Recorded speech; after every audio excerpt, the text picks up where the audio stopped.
পরিবর্তিত পরিস্থিতির প্রথম দিনেই সুর পাল্টালেন কেন্দ্রীয় ব্যাংকের ৩ ডেপুটি গভর্নর।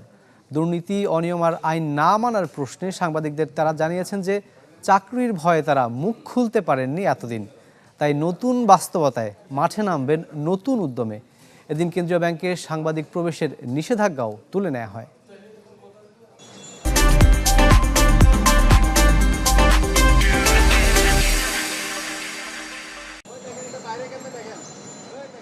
দীর্ঘদিন ধরে আর্থিক খাতের অনিয়ম, অব্যবস্থাপনা ছিল সবচেয়ে আলোচিত।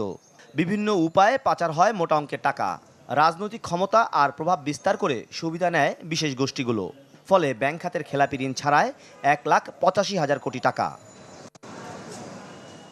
পরবর্তী পরিস্থিতিতে মঙ্গলবার ব্যাংক খোলার পর অর্থনীতি বিষয়ক সাংবাদিকদের সাথে মতবিনিময় করে বাংলাদেশ ব্যাংকের ৩ ডেপুটি গভর্নর।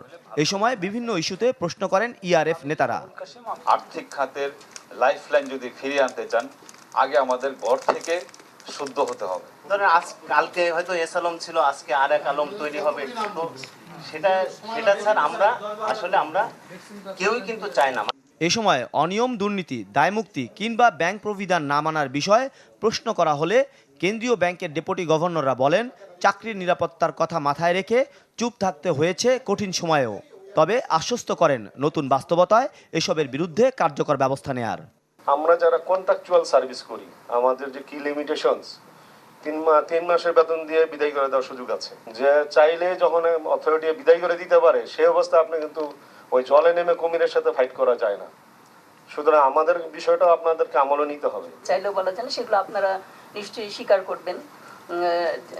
অনেক কিছু সহ্য করে নিতে হয়, হজম করতে হয়, বলা যায় না, বললেই হয়তো অন্যরকম রিয়াকশন হবে, সেই জন্য। কয়েক মাস ধরে বাংলাদেশ ব্যাংকে সাংবাদিকদের ঢুকতে দেওয়ার বিষয় জানতে চাওয়া হলে এদিন আবারও উন্মুক্ত করার ঘোষণা দেন সাইদুর রহমান। মাসুম মিয়া, চ্যানেল 24, ঢাকা।